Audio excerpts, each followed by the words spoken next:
तपासणीचे रिपोर्ट आल्याशिवाय आम्ही आता काही सांगू शकत नाही. आणि पवार साहेब आता रूम मध्ये आहेत, आयसीयू मध्ये नाही आहेत. नाही बोलतायत सर, बोलतायत. कधीपर्यंत अपेक्षित आहे? 2-3 तासात आपल्याला रिपोर्ट मिळेल. रुबी हॉल या हॉस्पिटलमध्ये त्या ठिकाणी आहे आणि तिथले तज्ज्ञ डॉक्टर अभिजित लोढा हे आपल्या सर्वांना आदरणीय पवार साहेबांच्या आरोग्याच्या स्थितीबद्दल त्या ठिकाणी मार्गदर्शन करतील.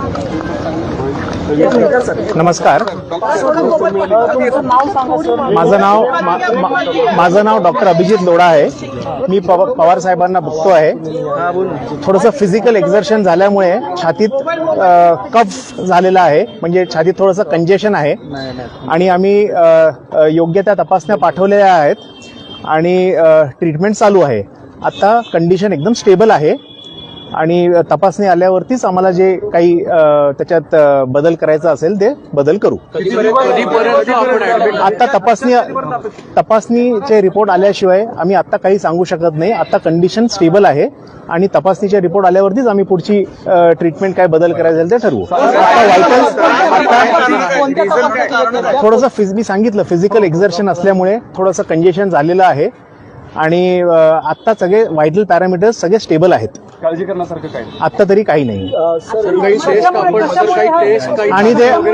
आणि पवार साहेब आता रूम मध्ये आहेत, आयसीयू मध्ये नाही आहेत.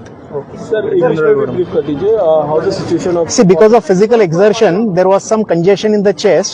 We have sent the appropriate investigations and started the appropriate treatment. The further modifications in the treatment will be decided once we get the investigation reports.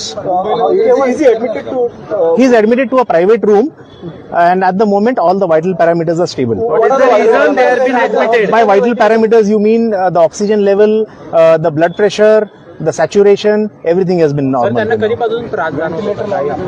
It is because of physical exertion. 2-3 दिवसापासून त्रास असेल, सरांच्या 2-3 दिवसापासून त्रास आहे. नाही बोलतायत sir, बोलतायत. कधीपर्यंत अपेक्षित आहे? 2-3 तासात आपल्याला रिपोर्ट मिळेल. नाही असं तर मला माहित नाही काही. कार्यकर्ते इकडे इन्व्हेस्टिगेशनचे रिपोर्ट आल्यावरतीच आपल्याला कळेल.